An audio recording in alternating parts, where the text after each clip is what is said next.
Probad y ved. Historia de hoy. Impacto Esperanza.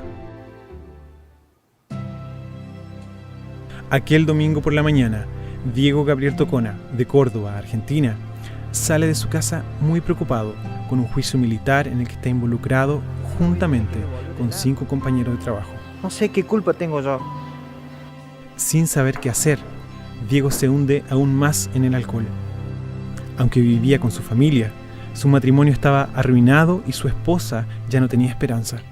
Por lo visto estás en problemas. Estás bebiendo más que antes. Decís que no tengo derecho a meterme en tu vida, pero esto no está bien. Aunque estemos separados, tenés 3 hijos conmigo. Aún con todos tus problemas, seguís siendo el padre de mis hijos. Nuestro grupo policial está siendo investigado. Hoy recibimos un comunicado que seremos separados del trabajo sin recibir salario hasta que concluya la investigación. ¿Y qué vas a hacer? No sé. Toda mi vida he sido policía. No sé hacer otra cosa. Diego comenzó a buscar ofertas de empleo en los diarios y por las calles preguntando en las tiendas si existe un cupo para él. Al regresar, recibe una llamada telefónica de su esposa. ¿Qué pasó? Al entrar en su casa, se da cuenta que alguien había entrado y revuelto todo. Aparentemente, entraron buscando armas. ¿Estás bien? Sí, yo estoy bien. Menos mal que los chicos estaban en la escuela. Fue horrible. Estamos en el fondo del pozo.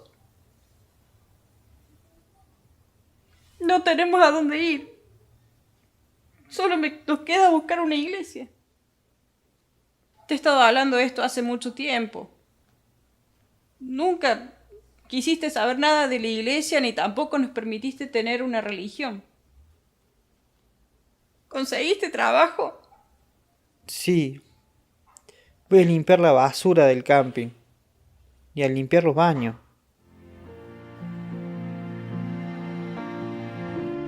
Entonces Diego va a trabajar limpiando baños y cuidando la limpieza de un campamento, y ni siquiera se imaginaba que alguien en el cielo lo contemplaba con amor. El título le llamó la atención. Inmediatamente interrumpió todo lo que estaba haciendo y empezó a hojear el libro encontrado en el baño.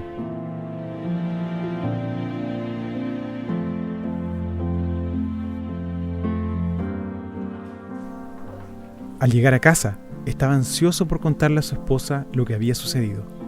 ¿Estabas buscando una iglesia? Sí. Mira, este libro lo encontré en el baño del camping. Ahí sale el nombre de una. ¿Y de qué iglesia será? De la Iglesia Adventista del Séptimo Día. ¿Querés que lo busquemos en Google? Claro. No tomó mucho tiempo para que Diego fuera a aquella dirección tratando de encontrar una iglesia. Se sorprendió al ver que la dirección lo llevó a la sede administrativa de la iglesia en Córdoba. Fue muy bien recibido. Dejó su contacto y aún recibió libros y revistas que la simpática empleada le ofreció. Poco tiempo después, tocan el timbre de la casa y Diego es sorprendido con la visita del pastor Lastra. Ellos lo reciben con alegría y de allí en adelante empiezan a estudiar la Biblia. Al concluir los estudios, toda la familia fue bautizada. Actualmente Diego y Matilde llevan una vida muy diferente de la que vivían. La felicidad volvió a reinar en el hogar. Diego fue absuelto en el proceso militar y volvió a trabajar normalmente. Hoy es el día de Impacto Esperanza. Involucrémonos todos en la distribución de un libro que puede llevar la salvación a una familia. Qué extraordinaria experiencia la de nuestro hermano Diego y su familia. Qué poder hay en el libro misionero. Poder de transformación para salvar vidas. Ahora los invito a participar de este momento especial de adoración por medio de los diezmos y las ofrendas. Que Dios los bendiga. Probad y ved.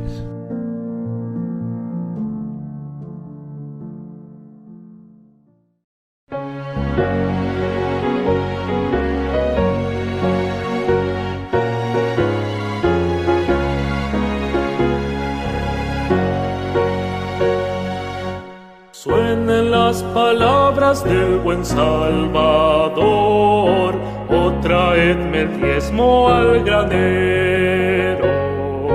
Aclamad a Cristo, dueño y creador, dadle lo mejor primero. Oh traedme el diezmo al granero, probadme hoy, dice Jehová, quien sobre tierras y dinero bendiciones abundantes pondrá.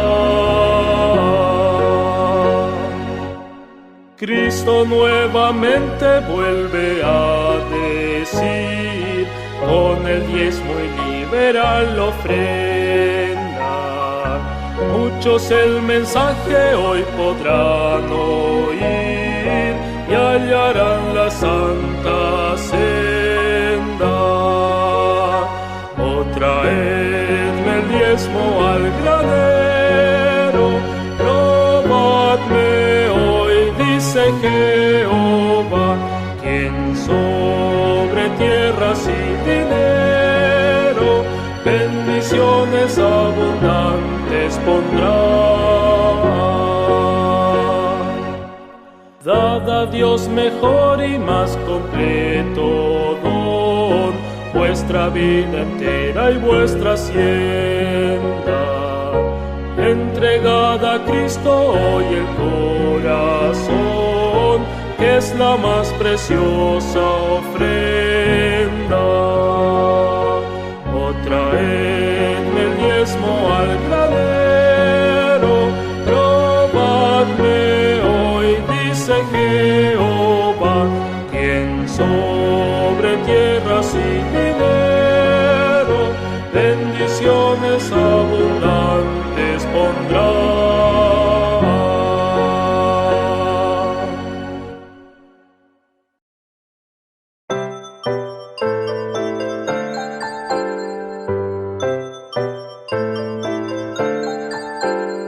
Llegó la hora de adorar al Señor, llegó la hora de escuchar de su amor.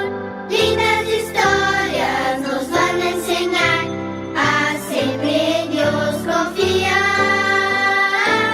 Llegó la hora de adorar al Señor, llegó la hora de escuchar de su amor. Ven, amiguito, nos vamos a sentar y bien calladitos estar, prestando atención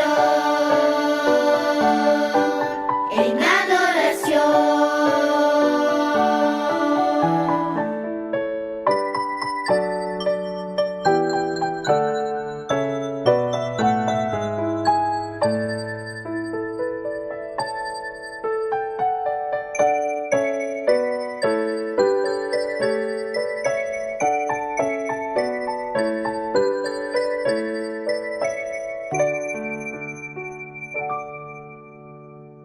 Hola, hola amiguitos, ¿qué tal? ¿Cómo están? Yo me encuentro muy feliz de estar un sábado más aquí con ustedes. Gracias por acompañarnos, queridos niños. Durante todo el viaje hasta llegar a Canaán, Abraham viajó con Lot, su sobrino.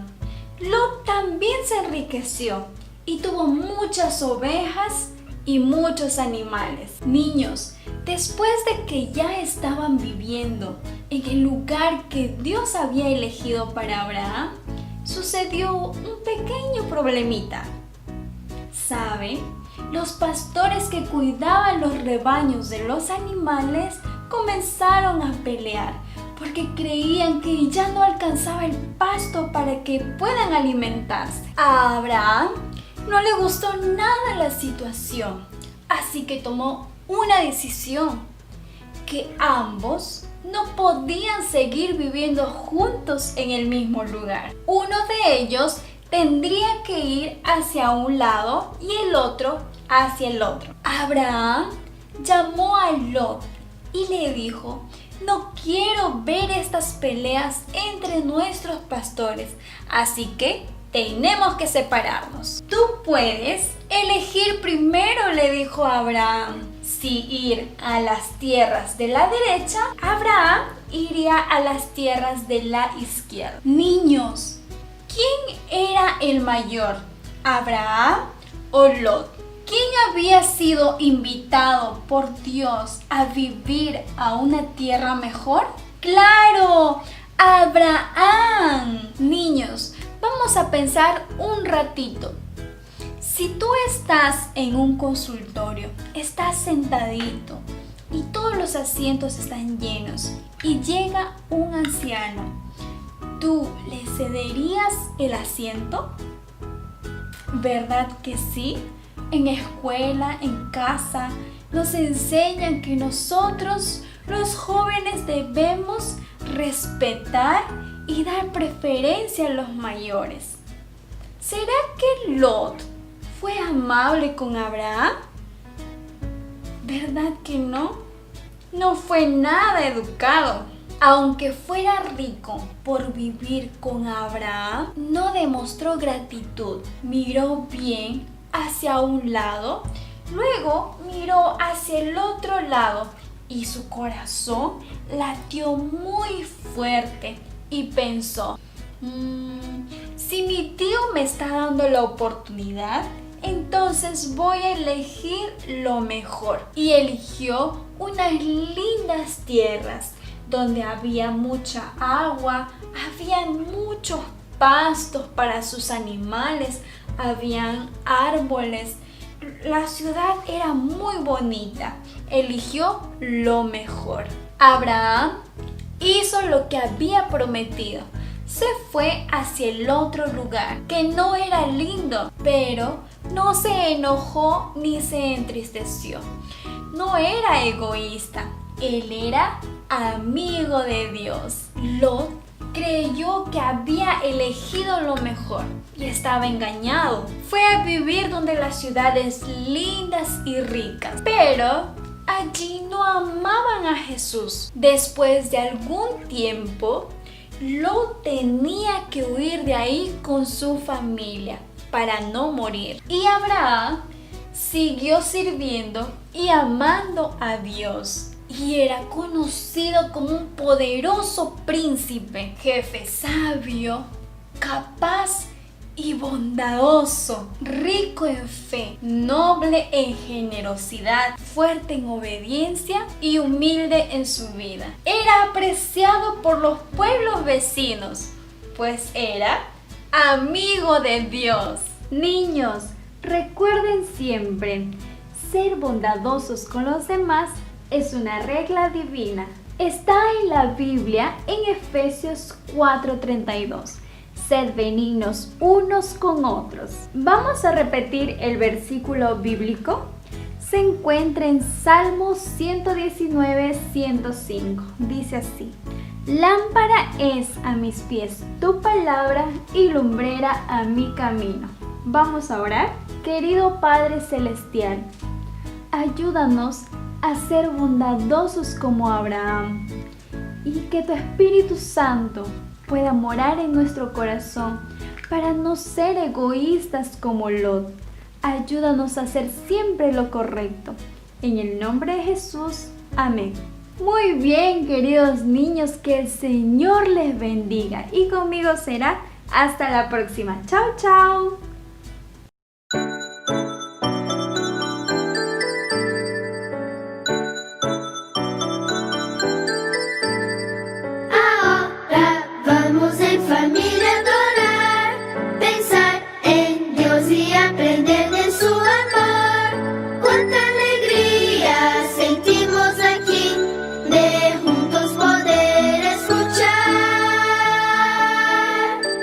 La voz del Señor.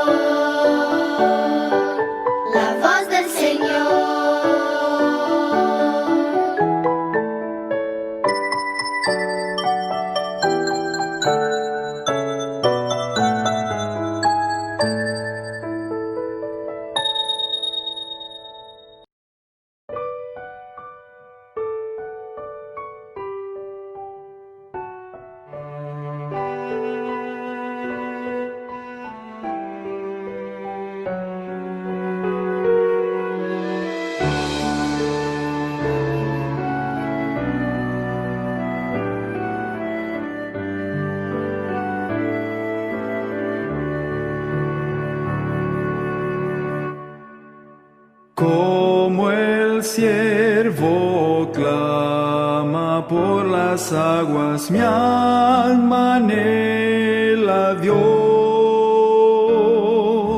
Solo tú satisfaces mi ansiedad, llenándome de paz. Solo tú eres mi sostén. ¿A quién iré sino solo a ti? Yo te rindo mi vida entera para siempre a ti, Señor.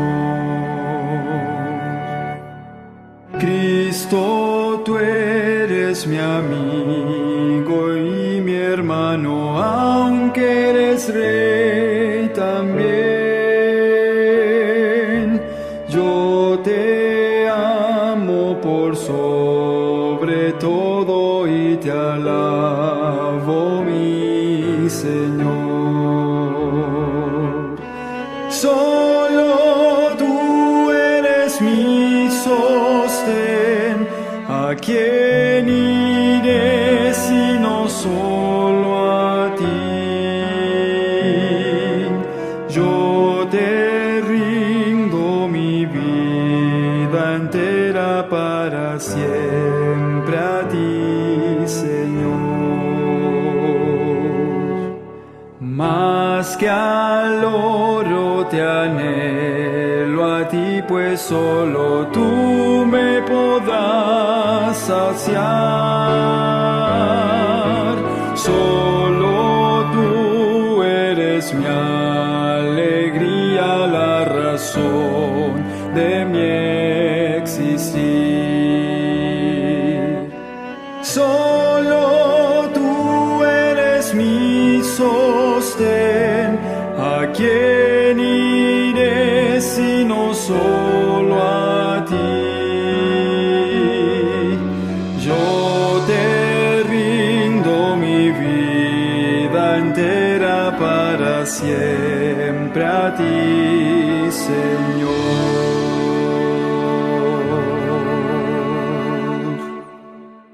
Queridos hermanos, un saludo cariñoso para ustedes y de forma muy especial también a los cientos de amigos que nos sintonizan, invitados, participando también de nuestro culto. Creemos que ustedes son especiales para nosotros y para el Señor. Y de alguna forma estos mensajes sé que han sido de mucha bendición en sus vidas. Quiero mencionarles que hoy estamos partiendo en la tarde con la Semana de Evangelismo Femenino. Así es que están todos cordialmente invitados a participar de esta semana. El próximo sábado no seré yo quien estará predicando, sino que tendremos una invitada completamente en vivo con nosotros. Será la hermana Sara Orfilia de Bullón. Sí, como ustedes lo pueden relacionar, es la esposa del pastor Alejandro Bullón, quien estará predicando exclusivamente para el distrito de Loncoche. Así es que tendremos un programa muy lindo este próximo sábado. Como es nuestra costumbre, vamos a orar al Señor. Inclinemos el rostro para orar.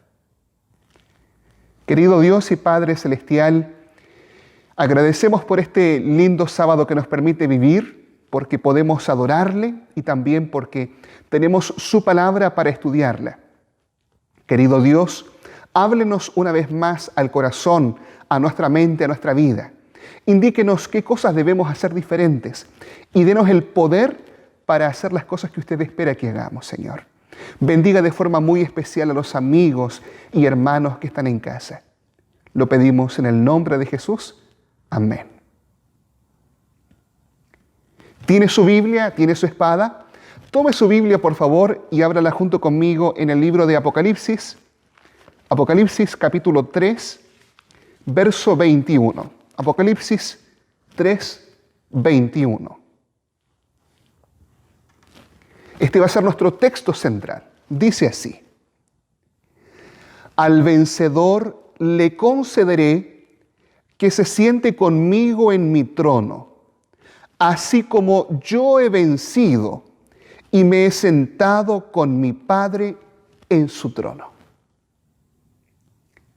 Este pasaje que estamos leyendo es la última promesa al vencedor que se da a la última iglesia de las 7 iglesias de Apocalipsis, a la iglesia de la Odisea.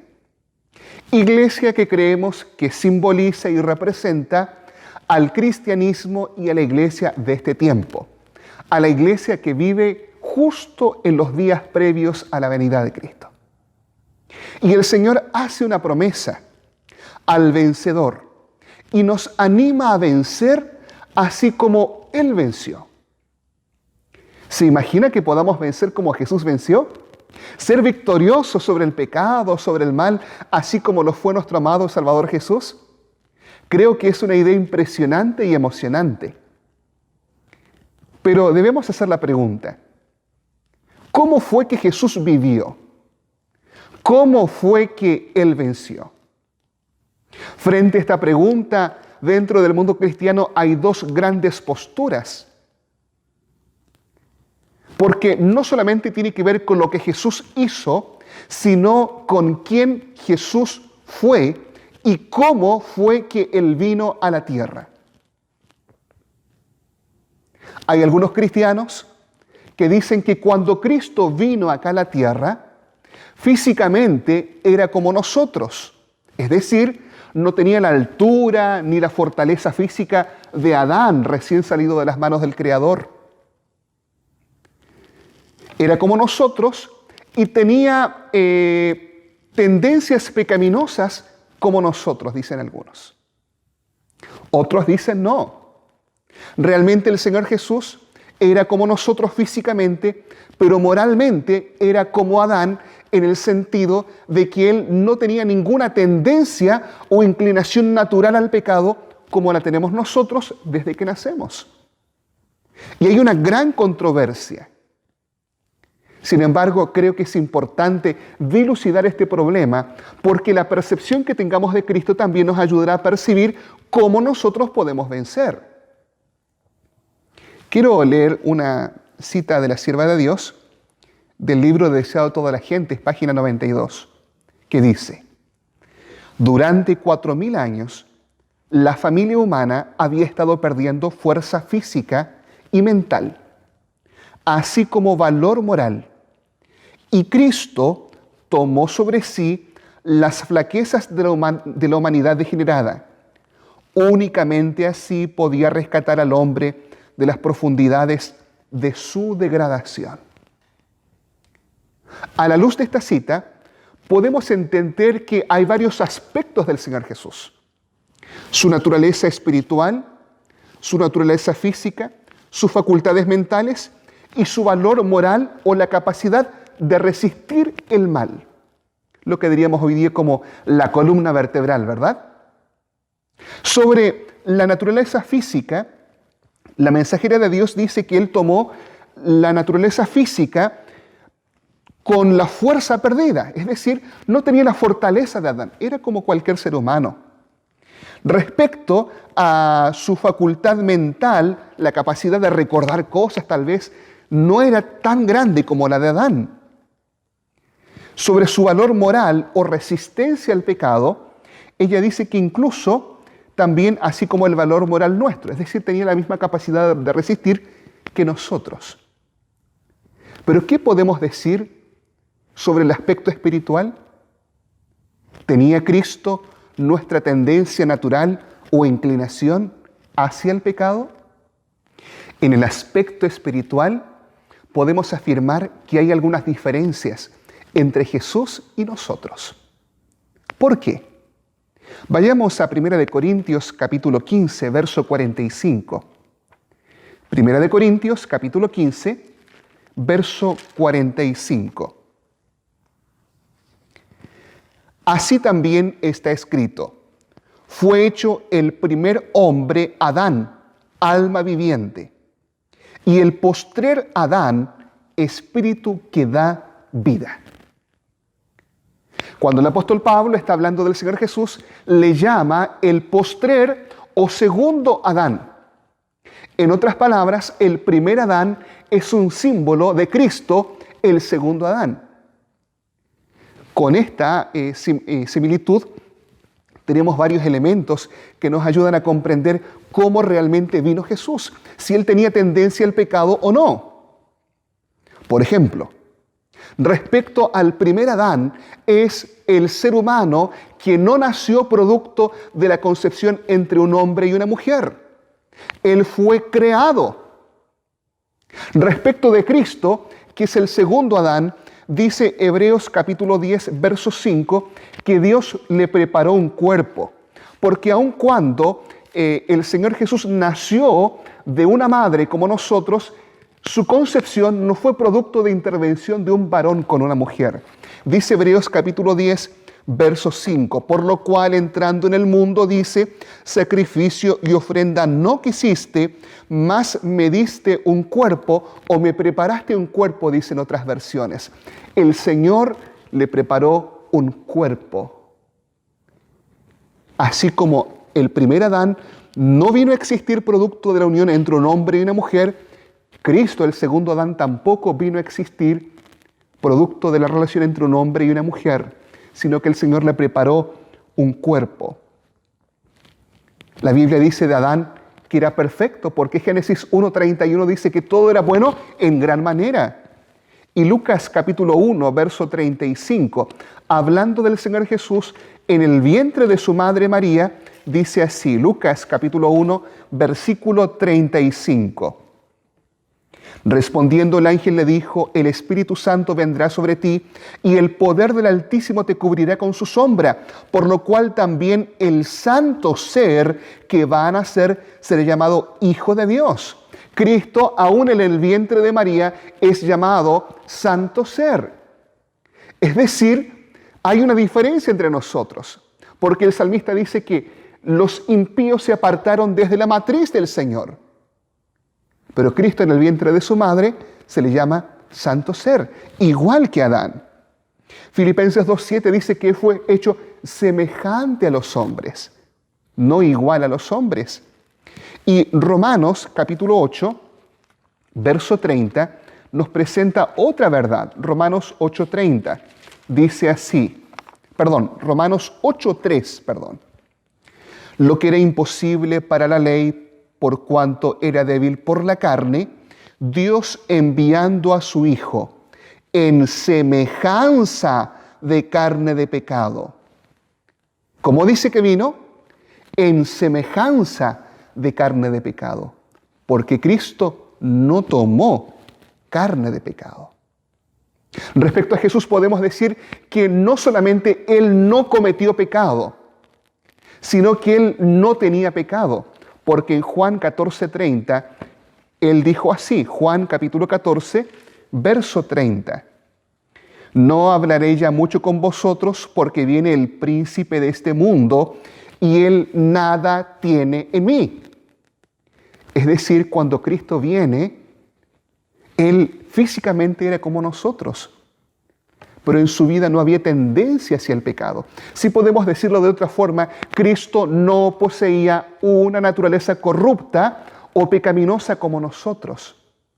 Porque si hubiese sido así, Cristo hubiera necesitado convertirse. Cristo mismo hubiera necesitado un Salvador aun cuando Él no hubiera pecado.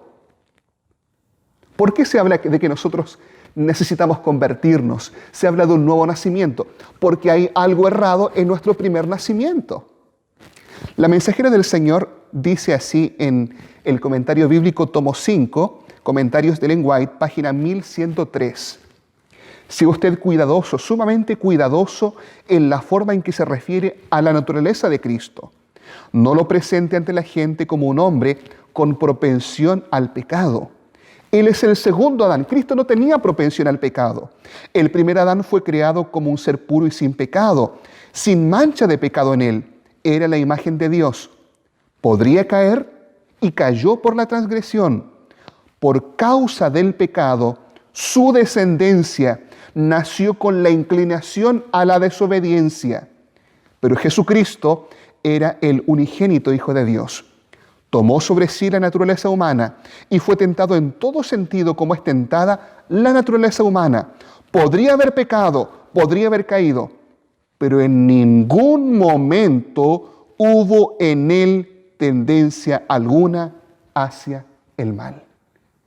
Cristo vino, fue realmente humano, no con la fuerza de Adán, no con la capacidad mental que tenía Adán, ni siquiera con la capacidad de resistir que tenía Adán, pero en él no había tendencia hacia el pecado.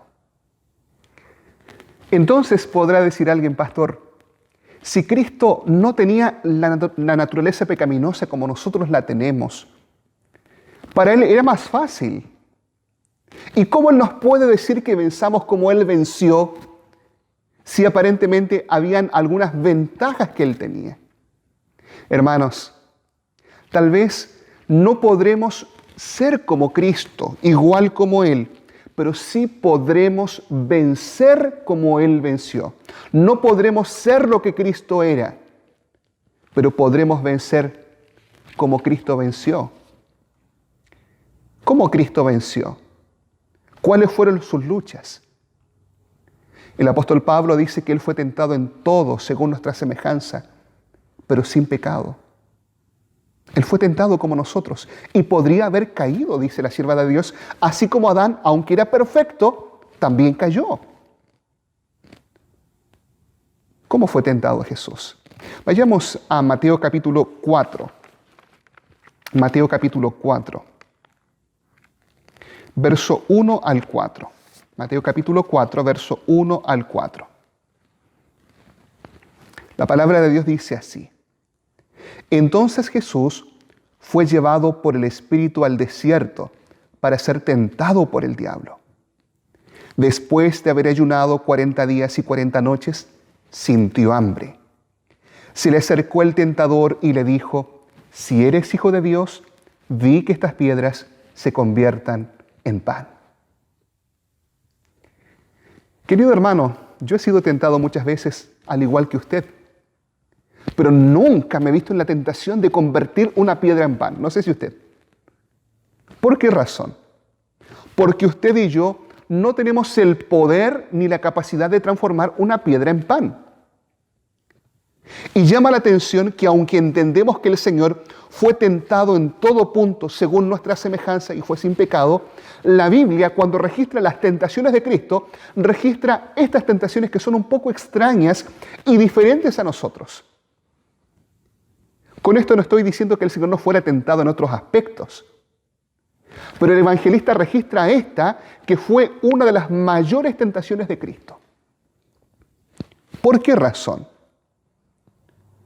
Porque cada persona tiene sus debilidades, ¿verdad? Respecto al Señor Jesús, Hebreos 1:9 dice que Él amó la justicia y aborreció la maldad. Es decir, el Señor, por su naturaleza santa, aborrecía el pecado, no le era atractivo. Entonces seguramente el diablo igual le tentó en otros aspectos, pero no gastó tanto tiempo en eso. Por ejemplo, ¿qué es lo que más le gusta a usted comer? ¿Dulce o salado? Si usted es salado, tal vez el que le ofrezcan un trozo de torta no va a ser una gran tentación para usted, porque a usted le gusta más lo salado. El Señor aborrecía el pecado y amaba la justicia. Pero hay un aspecto que debemos entender de esta lucha para comprender realmente la magnitud. En Juan 5:30 se explica cómo es que el Señor iba a vivir acá en la tierra. Juan capítulo 5, verso 30. Dice así, no puedo yo hacer nada por mí mismo. ¿Cómo? Cristo cuando vino acá a la tierra no dejó de ser Dios. Él siguió siendo Dios. Pero Él prometió jamás emplear su poder divino, porque Él debía vivir como cualquier otro ser humano. Y para trabajar, para vivir, para ministrar, él debía depender de su comunión con el Padre. ¿Se da cuenta?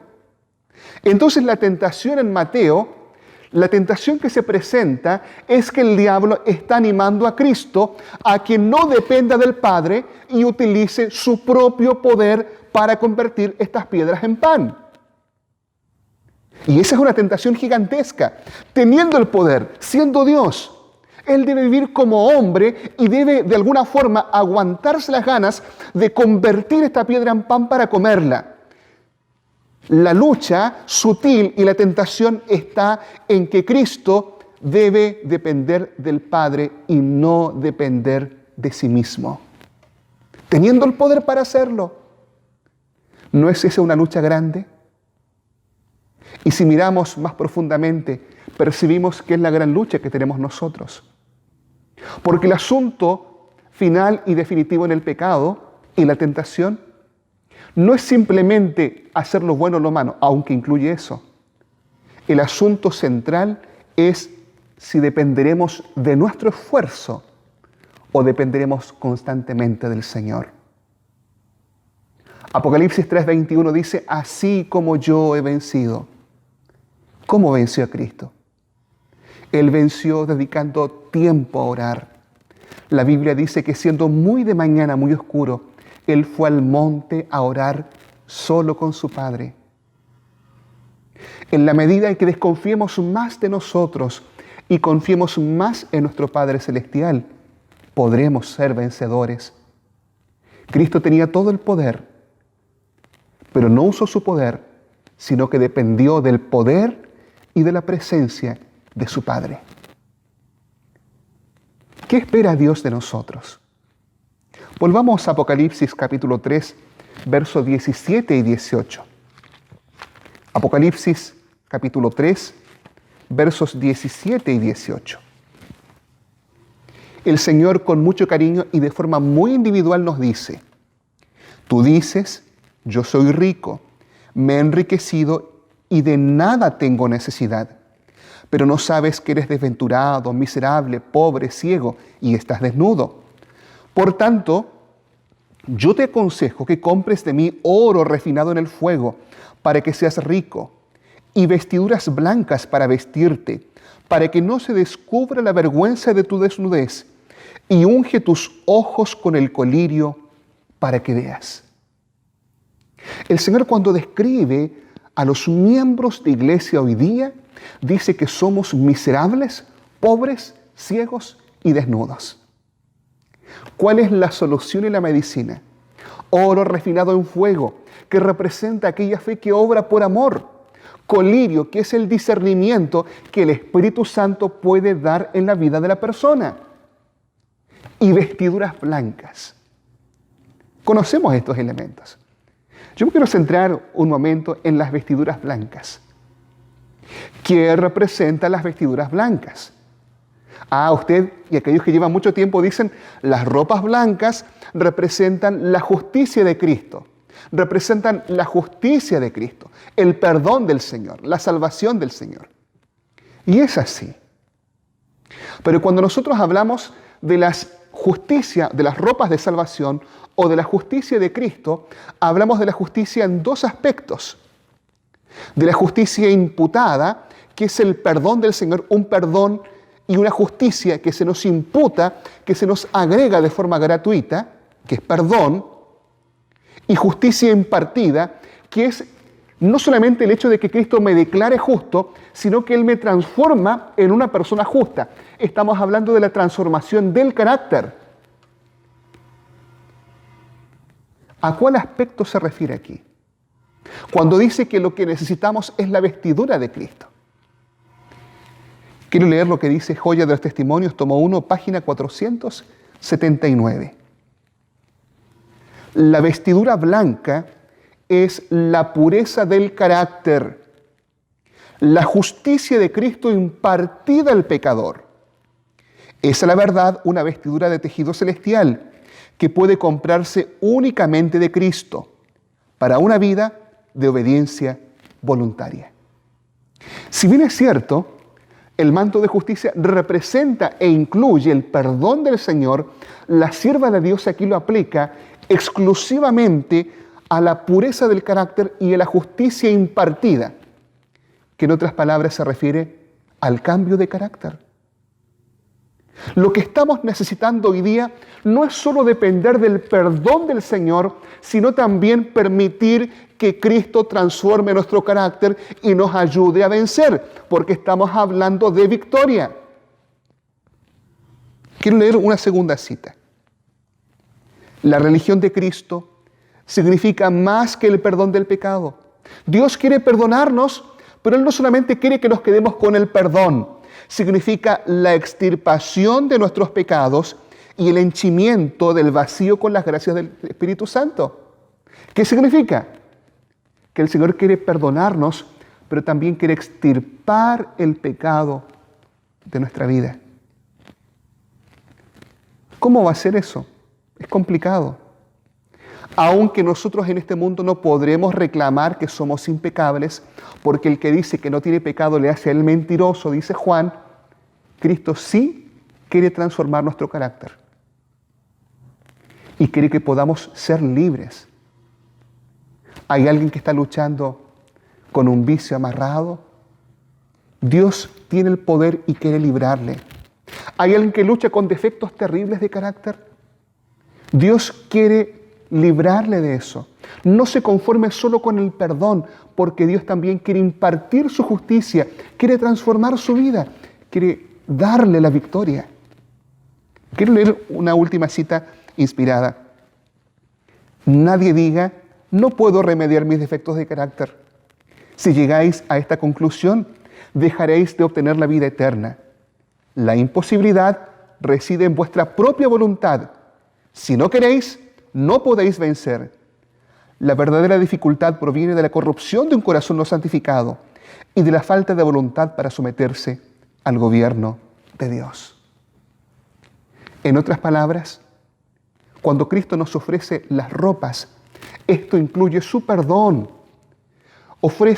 Incluye lo que Él ofrece, perdón, justificación, el derecho al cielo, pero incluye también la transformación del carácter, el poder vencer nuestras inclinaciones. ¿Cómo vamos a vencer? De la misma forma como Cristo venció. Porque Él dice, al vencedor le concederé que se siente conmigo en mi trono, así como yo he vencido y me he sentado con mi Padre en su trono. ¿Quieren saber algo importante, hermanos? Lo que define la victoria acá no es el que Cristo no haya tenido tendencia al pecado. Porque la vida santa que Jesús vivió, no la vivió porque su naturaleza era santa. La vivió porque dependió al 100% de la comunión con Dios. El que seamos vencedores hoy día no depende de que el Señor nos quite la tendencia al pecado porque está inherente en nosotros. Está en que nosotros nos tomemos de la mano del Señor y dependamos más de Él. Nunca podremos ser lo que Cristo fue, porque Él fue Dios.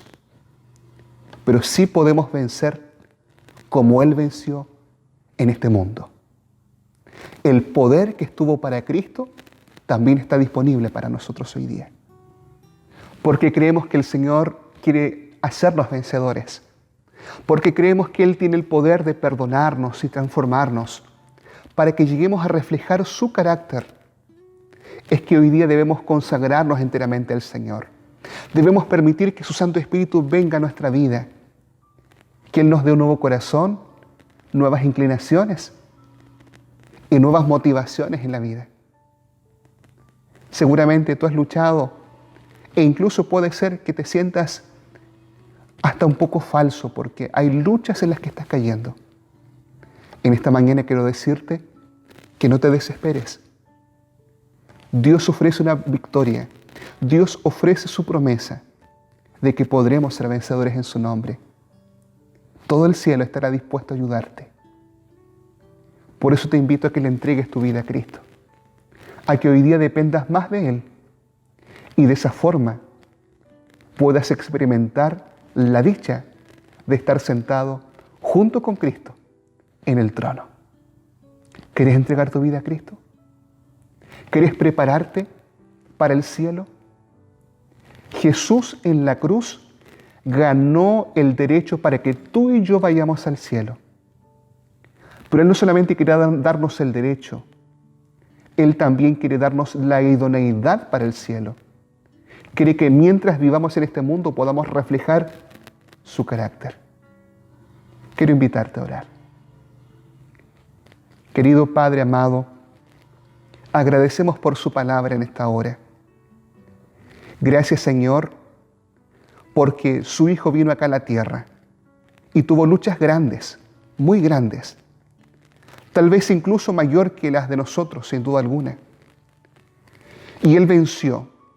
Venció no porque fuese Dios, venció no porque fuese un ser santo que odiaba el pecado, venció porque se tomó fuertemente de su mano y dependió de usted. Pedimos perdón porque muchas veces salimos como locos en el día sin depender de usted, porque vivimos vidas religiosas sin pasar tiempo orando y leyendo su palabra. Ayúdenos a depender más de usted, Señor. Solos no podemos. Pedimos que usted tome nuestro corazón, que nos dé su perdón, pero que también nos ayude a extirpar el pecado de nuestra vida, para que podamos reflejar su carácter. Gracias porque nos escucha. Sé con cada amigo, con cada hermano presente. Lo pido en el nombre de Jesús. Amén. Queridos hermanos y amigos, me despido en esta hora. Que tengan un lindo y bendecido sábado. Y recuerden que Dios está con nosotros. No porque lo sintamos o lo dejemos de sentir, sino porque Él lo ha prometido. Amén.